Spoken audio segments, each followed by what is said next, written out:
അമേരിക്കയിലെ രണ്ടാമത്തെ വലിയ നഗരമായ ലോസ് ആഞ്ചലസിൽ നടക്കാനിരിക്കുന്ന മേയർ തെരഞ്ഞെടുപ്പിൽ ഇന്ത്യൻ വംശജയായ നിത്യ രാമൻ നിർണായക മത്സരത്തിനൊരുങ്ങുന്നു.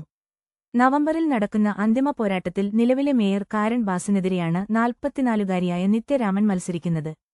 പ്രൈമറി തെരഞ്ഞെടുപ്പിൽ റിപ്പബ്ലിക്കൻ പാർട്ടി സ്ഥാനാർത്ഥിയായ സ്പെൻസർ പ്രാഡിനെ പിന്തള്ളിയാണ് നിത്യരാമൻ രണ്ടാം സ്ഥാനത്തെത്തിയത്. വോട്ടെണ്ണലിന്റെ ആദ്യഘട്ടത്തിൽ പിന്നിലായിരുന്നെങ്കിലും ശക്തമായ തിരിച്ചുവരവിലൂടെയാണ് അവർ വിജയമുറപ്പിച്ചത്. നിലവിലെ കണക്കുകൾ പ്രകാരം കാരൺ ബാസിന് 34.3%, നിത്യരാമന് 28.6%, സ്പെൻസർ പ്രാഡിന് 25.8% വോട്ടുകൾ ലഭിച്ചു. ഒരു സ്ഥാനാർത്ഥിക്കും 50%-ത്തിലധികം വോട്ട് നേടാൻ സാധിക്കാത്ത സാഹചര്യത്തിലാണ് നവംബറിൽ റൺ ഓഫ് തെരഞ്ഞെടുപ്പ് അനിവാര്യമായത്. വിജയിച്ചാൽ ഭവനരഹിതർക്കുള്ള പുനരധിവാസത്തിനും വാടകക്കാർക്കുള്ള സുരക്ഷയ്ക്കും കുറഞ്ഞ ചെലവിലുള്ള ഭവന സൗകര്യങ്ങൾക്കും മുൻഗണന നൽകുമെന്ന് നിത്യരാമൻ പ്രഖ്യാപിച്ചു. കേരളത്തിലെ തമിഴ് അയ്യർ കുടുംബത്തിൽ ജനിച്ച് 6-ാം വയസ്സിൽ അമേരിക്കയിലേക്ക് കുടിയേറിയ നിത്യരാമൻ ഹാർവാർഡ് സർവകലാശാലയിലും മസാച്യുസെറ്റ്സ് ഇൻസ്റ്റിറ്റ്യൂട്ട് ഓഫ് ടെക്നോളജിയിലും നഗരാസൂത്രണത്തിൽ ബിരുദം നേടിയിട്ടുണ്ട്. കൂടുതൽ വാർത്തകൾക്കും വിശേഷങ്ങൾക്കുമായി ഞങ്ങളുടെ ചാനൽ സബ്സ്ക്രൈബ് ചെയ്യുക.